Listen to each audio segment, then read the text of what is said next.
যুক্তরাজ্য থেকে সিলেটে ফিরে অনেক প্রবাসী প্রাতিষ্ঠানিক কোয়ারেন্টিন তো মানছেনই না, উল্টো বিয়ে সহ নানা অনুষ্ঠান করছেন কেউ কেউ। শুধু তাই নয়, হোটেল কর্তৃপক্ষকে ম্যানেজ করে কোয়ারেন্টিন ভেঙে দিব্যি ঘোরাঘুরিও করছেন, বাইরে মিশছেন সাধারণ মানুষের সাথে। এতে করোনার নতুন ধরন ছড়িয়ে পড়ার আশঙ্কাও বাড়ছে। যুক্তরাজ্য থেকে ফিরে প্রাতিষ্ঠানিক কোয়ারেন্টিনে নগরীর লা ভিস্তা হোটেলে রাখা হয় 11 প্রবাসীকে। এদের একজন গত 21শে মার্চ হোটেলেই সেরে নেন বিয়ের আনুষ্ঠানিকতা। এতে অংশ নেয় বর ও কনেপক্ষের বেশ কয়েকজন অতিথি। এমন সন্ধানে গেলে প্রথমেই ঘটনা ধামাচাপা দেওয়ার চেষ্টা করলেও পরে তা স্বীকার করে হোটেল কর্তৃপক্ষ। এটা বিয়ে বলবো না, এটা জাস্ট একটা মানবিক দিক দিয়ে করে জাস্ট একটা সিগনেচার নেওয়ার জন্য দুজন উকিল আসছিল, একজন দিয়ে আসছিল এটা, আর সাক্ষী হিসাবে তারা দুইজন মানুষ ছিল, তারা মুরব্বী ছিল। এটা যেটা মেনটেন করার দূরত্ব বজায় রেখেই তারা যেটা করেছে, আমি দৃঢ় যেভাবে বলতেছি যে এখানে কোনো রুলস ব্রেক হয় নাই, এটা গভর্নমেন্টের কোনো রুলস ব্রেক হয় নাই। মাস্ক পরা ছিল, তাদের হ্যান্ড স্যানিটাইজার দিয়ে ওয়াশ টাশ করে আমরা এখানে করেছি জিনিসটা। করোনার নতুন ধরন ছড়িয়ে পড়া রোধে যুক্তরাজ্য ফেরত প্রবাসীদের প্রাতিষ্ঠানিক কোয়ারেন্টিনে থাকার কথা থাকলেও বেশিরভাগই তা মানতে চাইছেন না। গত 21শে মার্চ কোয়ারেন্টিন ভেঙে বাইরে চলে যান 9 জন।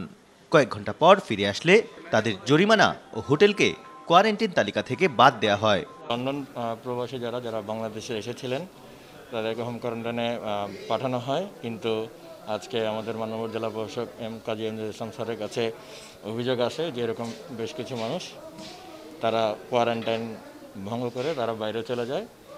তো সেই অভিযোগের ভিত্তিতেই আমাকে স্যার পাঠিয়েছেন। আমরা তাদের বিরুদ্ধে যথাযথ আইনানুগ ব্যবস্থা গ্রহণ করেছি।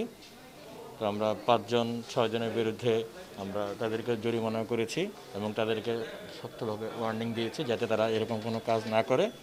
সো অন্যান্য হোটেলে যারা আছেন তাদেরকেও আমরা এটাই স্ট্রিক্টলি ওইভাবে যাতে তারা মেনে চলেন, আমরা সেই মেসেজটা তাদেরকে দিয়ে দিয়েছি যে এরকম কোনো ঘটনার সুযোগ এখনও নাই, কখনো ছিল না, ভবিষ্যতে থাকবে না। এবং যারা পরবর্তীতে এরকম কাজ করবেন বা এরকম কাজে জড়িত থাকবেন তাদের বিরুদ্ধে আমরা আইনানুগ ব্যবস্থা গ্রহণ করতে বাধ্য হব। হোটেলের বিরুদ্ধে আমরা ব্যবস্থা নিচ্ছি, সেটা ঊর্ধ্বতন কর্তৃপক্ষের সাথে আলোচনা সাপেক্ষে যে ব্যবস্থা নিলে আসলে যথাযথ হবে আমরা সেই ব্যবস্থাটাই নেব। আর জরিমানা করেছি, আমরা জরিমানা যেটা আসলে করা প্রয়োজন আইন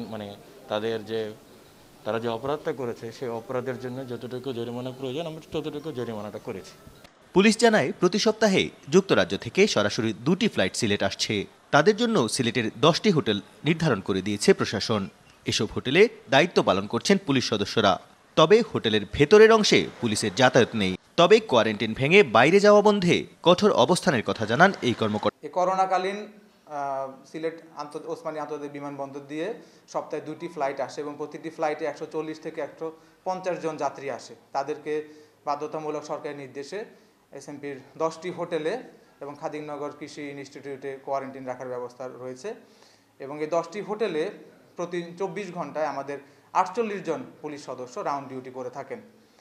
গত কিছুদিন পূর্বে হোটেল ব্রিটানিয়া থেকে যে 9 জন কোয়ারেন্টিনরত অবস্থায় একটি পরিবার চলে গিয়েছে, সেটি কি অনাকাঙ্ক্ষিত এবং অপ্রীতিকর বিষয়। ওখানে পুলিশের ডিউটিও ছিল এবং কোয়ারেন্টিন থাকা অবস্থায় একটি হোটেল থেকে কি করে তাদের বোর্ডাররা এখানে চলে যায়, হোটেলের ম্যানেজমেন্ট এবং হোটেল কর্তৃপক্ষকে সেখানে যোগসাজশ আছে কিনা সেটা দেখা হচ্ছে। এবং আরেকটি হোটেল লা ভিস্তায় যে কোয়ারেন্টিনের যাত্রীদের বিয়ের প্রোগ্রাম, সেটিও অবশ্যই অনাকাঙ্ক্ষিত। এখন হোটেল ম্যানেজমেন্ট তাদের টপ ফ্লোরে বিভিন্ন অংশে কি প্রোগ্রাম করছে সেটা হোটেলের আউটার মেইন গেটে যারা পুলিশ ডিউটি রয়েছে তাদের ডিউটির আওতার বাইরে। এক্ষেত্রে যারা পুলিশ সদস্য ব্রিটানিয়ার ঘটনায় কর্তব্যরত ছিল তাদের দায়িত্ব নিরূপণ করে বিভাগীয় শাসন ব্যবস্থা প্রক্রিয়াধীন রয়েছে এবং হোটেল কর্তৃপক্ষকে ইতিমধ্যে জেলা প্রশাসনের পক্ষ থেকে জরিমানা আরোপ করা হয়েছে। ভবিষ্যতে যাতে এই ধরনের কোয়ারেন্টিনের কোনো যাত্রী বাইরে না যেতে পারে সেজন্য সকল হোটেলে ডিউটিরত পুলিশ সদস্যদেরকে ব্রিফ করা হয়েছে এবং কঠোর সতর্কতার সাথে এবং আন্তরিকতা পেশাদারিত্বের সাথে তারা ডিউটি করা হবে। আর হোটেল কর্তৃপক্ষ যাতে আরও আন্তরিক হয়, তাদের হোটেল ম্যানেজমেন্ট এবং টোটাল অ্যাডমিনিস্ট্রেশন যাতে তাদের নিয়ম নীতিগুলি কোয়ারেন্টাইনের ক্ষেত্রে মেনে চলে তাদেরকে বলা হয়েছে। যে কোনো হোটেলে যদি কোনো বোর্ডাররা থাকে সেই বোর্ডারদের দেখভালের দায়িত্ব হোটেলের অভ্যন্তরীণ ব্যবস্থাপনা হোটেল ম্যানেজমেন্টের উপরে বর্তায়। এক্ষেত্রে যারা করোনার কোয়ারেন্টাইনের ছিলেন তাদের কোন রুমে তারা রয়েছেন, তাদের কোনো মুভমেন্ট রয়েছে কিনা এবং তাদেরকে অবশ্যই রিসিপশনের সামনে দিয়ে হোটেল ম্যানেজমেন্টকে অবহিত করে তাদেরকে যে কোনো স্থানে যাওয়ারই কথা, কিন্তু এটা তো কোয়ারেন্টাইনে যাত্রীরা যেতে পারেন না। সেই ক্ষেত্রে কেউ যদি বেরিয়ে যান তাহলে প্রাথমিক দায়িত্ব অবশ্যই হোটেল ম্যানেজমেন্ট কর্তৃপক্ষ রিসিপশনের উপরে বর্তায়।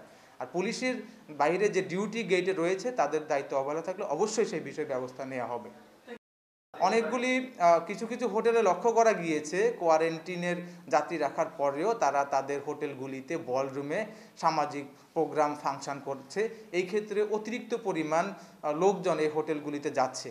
সেখানে আমাদের পুলিশের যারা ডিউটি করে তাদের জিজ্ঞাসাবাদেও হোটেল মালিকরা বলছেন যে পুলিশি জিজ্ঞাসাবাদ এবং পুলিশ ডিউটিতে তারা কিছুটা সমস্যায় পড়ছেন। তো পুলিশ আন্তরিকতার সাথে এগুলি ডিউটি করছে এবং ভবিষ্যতে যাতে এই ধরনের কোনো কোয়ারেন্টিনের ব্যক্তি কোনো হোটেল থেকে কিংবা কোয়ারেন্টাইন ভঙ্গ না করতে পারে সর্বোচ্চ সতর্কতা পেশাদারিত্বের সাথে ডিউটি করার জন্য তাগিদ দেওয়া হয়েছে। আমরা সবাই এই বিষয়ে সতর্ক রয়েছি। ধন্যবাদ। প্রাতিষ্ঠানিক কোয়ারেন্টিনে হোটেল কর্তৃপক্ষের অনিয়মের অভিযোগের বিষয়ে জানতে চাইলে ক্যামেরায় কথা বলতে রাজি হননি জেলা প্রশাসক ও সিভিল সার্জন।